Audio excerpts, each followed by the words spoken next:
Hello, hello. We're back for another Hello. episode of Let's Talk. And today we have the privilege of having Miss Deborah Spencer. And she's the founder of an organization called Dominique Cares. Deborah, can you tell us a little bit about that? Sure. Dominique Cares is a nonprofit that was established about 5.5 years ago. And we provide resources, services, and support to families and individuals that have disabilities such as autism, cerebral palsy, Down syndrome. There's no age limit, there's no restriction on geographical location or income. We also have a mentoring piece for parents as well. Mm-hmm. So you were the founder of the organization. How did that take place? How did you decide that this was something was needed in the world? So I am originally from California. I live here in Texas now. And when we moved here in 2005, I was fully aware that this state had limited funds and services for individuals with disabilities. I didn't know to what degree until we got here, because I came from a state where they may not do a lot of things right, but when it comes to the special needs population, there are an array of wraparound services. So my company relocated me here. I have a daughter who's autistic. At the time, she was about 7.5. And then I quickly learned just how they port services here and how difficult it is to get services and support if you don't have great insurance and deep pockets. Right. So I just continued in corporate. There was always a tug at my heart to do something in this arena. And as I continued, still working in corporate, I started the nonprofit while still working, and then, several years later, as services continue to be worse, I decided to launch the nonprofit to bridge the gap between families waiting for services, to offset some of those costs and resources to help their children and adults. Mm-hmm. So being a transplant from California, how well were you received once you got to Texas, and how difficult was it to get the organization started? It was actually not hard to get the organization started. And then the more I talked about how the services were ported here, I realized that a lot of people here had no idea the plight of the special needs families. And that's was just kind of disheartening for me, is that people that were living here, if you really weren't directly impacted by it, you really had no idea. But I feel like my family is originally from Texas. My husband's from Texas. My parents are both from Texas. So I'd come back and forth to Texas most of my life. So I felt the acceptance here was not difficult at all. And so starting the nonprofit was really just about me doing what I needed to do to get the nonprofit started, and just starting to get out in the community and just kind of raising awareness and acceptance. So it wasn't difficult. It's always difficult, trying to find funds and that sort of a thing to actually run the nonprofit, but actually getting it off the ground was not difficult at all. I am so glad that you listened to those heart tuggings and decided to do this because it's so needed. And like you're talking about, when you got here, you discovered how many people were, should I say, separated or disjointed, and not having the resources, not sharing information, not even, Yes. sharing, their stories with each other. And, that's Correct. one of the things about this particular program is we want to share some of those stories and let people know that they need to find their tribe and be able to be fully activated in their life, no matter what their struggles are. That's right. Absolutely. Absolutely. And I think that is that's pivotal, and it's difficult because, especially when you start thinking about cultures as it relates to having a child with a disability, cultures are different. Some cultures, they go into complete isolation, they go into denial. They're ashamed. They just don't know, and they don't know what to do, and they don't know what their life is going to look like, as they try to discover what they need to do. So, sometimes you do nothing, right?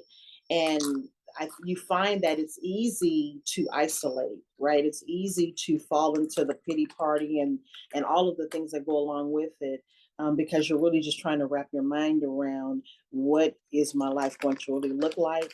How is that going to be shaped? And then the big heart tug is what's going to happen to my child. Right. So, you're right. But the key is, I tell people all the time, you've got to find your tribe, you've got to find your village, and you've got to open up and you've got to be transparent with somebody, because you can't get help if you don't articulate what your needs are.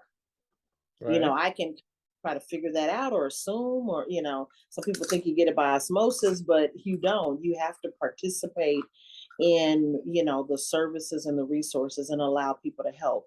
Because as I said before, when I tell the staggering numbers in the state of Texas, jaws drop, because people have no idea that, if you have a diagnosed child today, I'm just saying, if you have a baby and your child is diagnosed with autism today, there is about a 16-year wait in the state of Texas for services. There's over 230-something thousand people on the wait list. Right. Wow. That is astonishing. Yeah, That it is is. really, really astonishing. So you talked a little bit about culture and the way different cultures see having a child with autism, or having, a relative with some type of disability. What have you seen culturally that has been a challenge to you? I mean, I know when we talk of culture, we talk about how somebody was brought up. We talk about the belief system that they were raised in, so on and so forth. So there is for lack of a better term, a learning curve and a bit of courage to step outside of that to even seek the help that you need. What have you seen in that respect? Just that it is, when you look at, our brown cultures, we're not big on, we're now opening up more to therapy, especially with, I think COVID kind of really opened up people talking more about self-care and taking care of your mental matter, and, the numbers that we see that come along with the isolation that we have discovered over this COVID period. But when we look at, culturally speaking, I can speak for me, therapeutic services were frowned upon. We just we don't tell our business, right? What happens in our house stays in our house. And those, so that can be a barrier, because a lot of times you do need to be able to open up and have coping skills, right, on how you're going to handle the disability or your life, or anxiety or panic attacks. And then I also see where parents think, well, the kid is bad, they just need a whooping. And, it's not that at all. They're having a behavior, but there's some underlying conditions. And a lot of this is all stem from culture. We need to pray. Of course, of course you need to pray, but then you also need to work, right? You need to get the service. You get a headache, you take a Tylenol, we're so apt to do things for the physical body. You break your arm, you put a cast on, right? But you have anxiety, and we don't talk about anything from the neck up. And that's what drives our entire body. So when you start to talk about that with people, it starts to make sense. And a lot of it is just driven by how you were raised, how you were shaped in the culture. And, and a lot of times I talk to some of the parents, and they have lived in isolation because they don't bring their kids out. They're embarrassed. They're ashamed. It must have been something that I did. This must be a punishment from my past. So they're trying to overcome all of that and still live. So what do you do? Wow. Yeah, I mean, we are somewhat broken, as human beings. I'm not going to say as a particular culture, but as human beings, right. the way we interact. I mean, we have like we went through COVID with everybody in isolation. That was one thing. Then we're in a society where the young people are being raised by their devices, which help in their communication skills. And there are so many people that can't handle a face-to-face interaction with a human being. And then we go into, the images that we see on TV are unrealistic. You look at the different reality TV and so on and so forth, you don't see anybody with disabilities. You don't see anybody having any problems. Everybody's having a great time and life is wonderful. Everybody has lots of money and, you know, the whole thing. So I think that the mindset and the expectation is I want to live this lifestyle and I want to portray and project this lifestyle regardless of what reality is. Absolutely. I think a lot of times they make reality worse than what it is by trying to hide it and cover it up. I mean, yes, life has challenges. Life has it challenges. does. Those coping It does. skills you're talking about. So what are, for somebody who has a family member with a disability or special needs, what would you say is, say, the top 3 coping skills they would need to get them through? Well, I would say the first coping skill is something that we hear all the time when you get on the airplane. You know, they go through that whole analogy is that you need to put your mask on first. Right. So I tell parents that in order for you to be the best advocate for your child or your cousin or your grandchild, whoever you're being a caregiver for, is that you have to make sure that you take care of yourself. And you have to make sure that you put yourself in a position to be able to advocate, right? So that means that you have to get out of your comfort zone and you've got to become a subject matter expert on whatever disability that you're dealing with. Right. And the services that are available in your particular area. And Right. if you make some tough decisions, we've had parents that had to move, they had to change school districts, right? Because they're trying to operate in a space where they can maximize for their loved one. So that is the very first thing, is that the individual must take care of themselves, and you cannot do it alone. So the next thing is you need a support system. So you need to join some sort of support group or get your family rallied around you, some of your girlfriends, your best buddies, your church, whatever that makeup is for you. You need to surround yourself with a great support system and Right. not try to do this alone. There's a lot of information. There's a lot of pivotal challenges along the way, and you need someone there to help you. And there are people that will, but you've got to be vulnerable to that. And I agree with you. Like, we live in such a world, social media does such an injustice to lives. People are portraying these perfect lives with no issues. Everything is wonderful. Relationships are great. Everything is perfect, right? And then you are looking at people's highlight reels, and then you're measuring that up against what you think life really is. Right. And we all know the truth, right? But we keep looking on these highlight reels and saying, man, but what you see is really not what you see. Right. That is definitely the truth. I was doing a little research because I'm doing some mindset coaching, and I was coaching on caregiving. And I was doing some research, and in some of the research, I found that it was said that 30% of the caregivers die before the people they're caring for because they're not taking care of themselves. Absolutely. And that just blew me away, Yeah. That just really, really blew me away. Yeah, because caregiving is very difficult, and you have to carve out your space and your time to rejuvenate, to refocus, to refresh, to rest, right? It's so important. It really is. And if you're not doing those things, taking care of yourself, getting your health checkups and exercising and, all of those things, feeding yourself, you're not going to be able to be available, as a friend of mine says, for the long haul for those that you're taking care of. Right. Or even putting a plan in place as you transition. Right. And as you said, when people find themselves in a scenario of being a caregiver, overnight, they have to become all these experts. They have to become the medical experts, the insurance experts, the finance experts, all this. And I'm sure when you were in that position, found yourself in that position, that you read the manual, right? They gave you a manual to go with that. I did. Yeah. You mean a Yeah, guidebook that come with that? exactly. And yeah, it Right. did. It came with a guide, step-by-step instructions, all of that, and that's, and that's another segue is that the subject matter expert is that I don't have to know everything. I just need to surround myself with enough people that know Right. everything. Yep. Yep. Everybody knows a little something, and Yes, and definitely are yeah, experts on their everybody. life. That's great.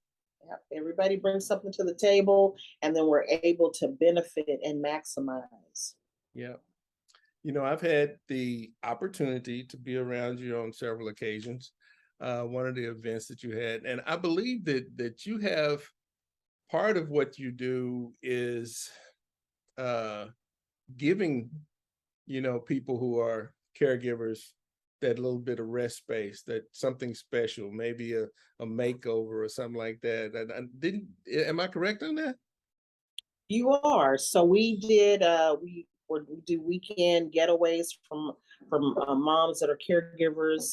So we did one a few years ago, and of course COVID hit, so we haven't done one lately. But yes, we do a weekend getaway. We also, whenever the opportunity presents itself, we'll just do something special for a caregiver, because we know how important it is for the caregiver, and a lot of times they feel unappreciated and devalued and not supported, and that their efforts are going unnoticed. So we always want to make them know and feel that we are here for you, we're here for your support. So we did a weekend getaway where we took 12 moms, put them up in a 5-star hotel, and just did a whole weekend. We had a life coach, they had limos, they had photo shoots, they had makeup, and some of them they had, manis and petties and nice restaurants.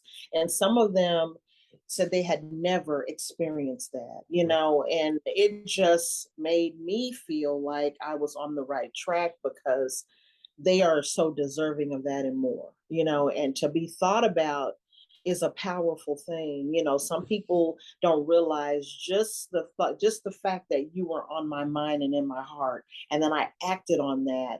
It really sends a message that fuels a person to go just a little bit further.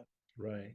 And I Mhm. know also it's real important for people to be seen and heard. And I don't mean just like I see you now and I'm hearing your voice, but I mean actually making that connection, actually Yes. looking somebody in the eyes and trying to understand exactly what they're trying to say and see who they really are as an individual and know not only what they need, but what they have to add to life, because that's an Yes. important part too.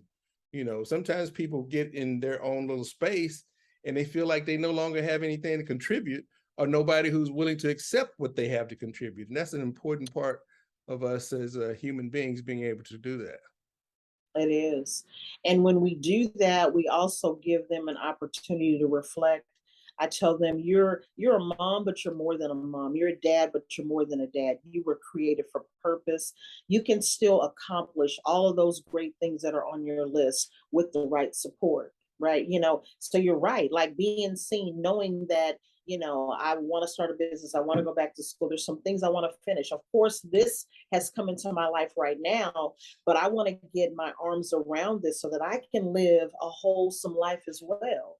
So being able to allow someone in your space, because we know hands down, I'm not going to sugarcoat the life of being a caregiver with special needs individual. It can be very hard and challenging depending on the person's disability. It can be very lonely, it can be hard, it can be financially and physically draining.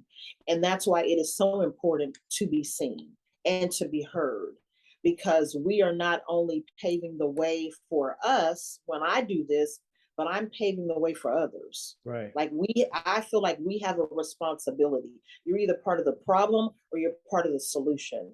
And we all have a responsibility to participate in making life better for someone else. We were not just created for us. Right. Right. That whole participation kind of goes back to something you said earlier when you said, yeah, a person can pray and so on and so forth.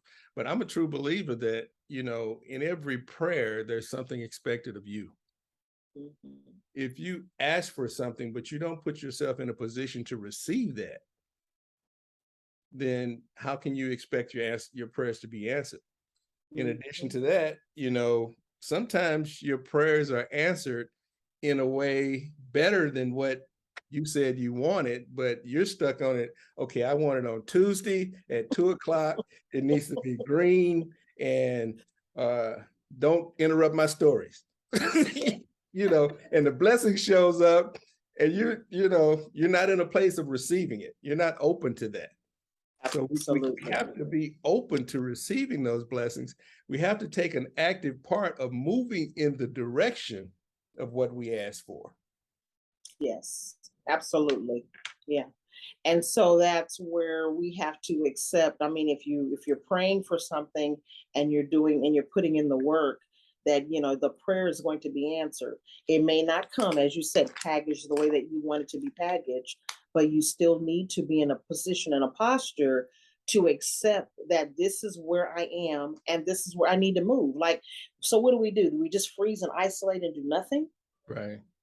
You know, or do we just continue to participate in this thing, knowing that there is a greater on the other side of whatever this journey is? Because none of us are going to get out of life without problems and pain. Right. We're not. In order to get what you want, there's something in your life you need to let go of. Absolutely. There are things Absolutely. that you need to let go of. This conversation has been everything I expected to be and more. I really appreciate you. If you had the power today to make a major change in the world that would help the world in general, but also would help caregivers especially, what would you do? I think one of the things that affordable access to resources and services. I think when I went to Austin to advocate for this wait list, one of the things that we talked about there was it's not that the state of Texas doesn't have the financial resources to make an impact. Right. They're just choosing to allocate the services differently. Mm-hmm. And I just believe that if we have a great need, anything that is an epidemic, anything that is the alarming numbers that we see with kids with autism or the wait list, we have a responsibility to impact the bottom line. So if I could do anything, I would want to impact the bottom line for access for services for caregivers. Right. Because some of the caregivers are taking care of individuals that are, quote unquote, in the law's eyes, adults. Right. Right. So they have to go through the court system to become their legal guardian if they want to make any changes or decisions for them. So you're also saying with that you're not going to provide any type of services that are direct access to help the caregiver? Right. You know, one of the amazing things that I learned at one of your events was when you were talking about a special needs person as a child and growing up to get to be a certain age. There's certain things you got to do within a certain time frame so that you can continue to advocate for them, or they're just out there on their own with you not even be able to get information on. Correct. Can you tell me about that? Yeah, so if you have an individual that you're caring for and then they become an adult at the age of 17 and a half, you should start the guardianship process or some type of legal process to be able to make decisions for them. Because if you don't, when they turn 18, the doctors don't have to speak to you directly, even if they cannot articulate on their own or understand. So, and that's not free. That's not a free service that is offered. So individuals have to hire an attorney at your own expense to even get the guardianship. And, you know, we're in a society now where there are a lot of different individuals taking, you know, you have grandparents that are stepping into those roles because if the parent is not, you know, functioning at a level that they can take care of the individuals. You have, you know, individuals that have been awarded the state, you know, so there's an array of different things that are happening where that legal paperwork and decision making is pivotal. Right. So if you don't have that in place, then you're not really able to advocate for that individual. So somebody else is making those decisions based on their conversations with a person that does not fully understand. Right. That is sad to me, and it's just so Yes. unreal, especially if you've raised a child, and just Yes. because they get to a certain position, certain age, should I say, you're just kind of pushed out of that. And I Yes. wonder how many people don't know that, and you know, how many people are isolated, and what you do is so important. I want to get your information. I'm going to put something on the end of the video. So in case somebody wants to contact you and get more information about what you do, about creating a tribe, about being a part of your tribe and being able to access information. Do you have anything special coming up in the near future? We're going to be, well, we actually offer a camp now. So we've been offering camps for kids and adults when school's out, particularly for those kids that are still in school. The kids that have behaviors that cannot, you know, tolerate a traditional camp. So we do offer those. But we're also offering parent night outs once a month because a lot of parents need a break. They need to be able to hang out with their girlfriends or their spouses or their friends or just kind of do some things that they don't have an opportunity to do. So we're offering a parent night out for 3 hours. They can drop their kiddos off here at our location. And then we'll be, of course, doing a resource fair at some part. We have not decided on a date yet, but probably October is what's happening for the remainder of the year for us. Good deal. Well, Deborah, it's good to see you. I hadn't seen you in a while. I know, good to see you, and we appreciate all that you do. Well, I plan to do more. I'll be in touch. Maybe I can help out with one of your events or something. I did the Okay. photography at one of your golf tournament one time, so Yes, you did. You that was a fun did. experience. So everybody look for Dominique Cares. Check Deborah out on Facebook. We'll get other information and contacts for her. And Deborah, I want to thank you very much for being with me today. This has been a great conversation. And thank you for the opportunity. Okay. And we'll talk to you again soon. Okay. All Thank right. you. All right. Bye-bye. Bye-bye.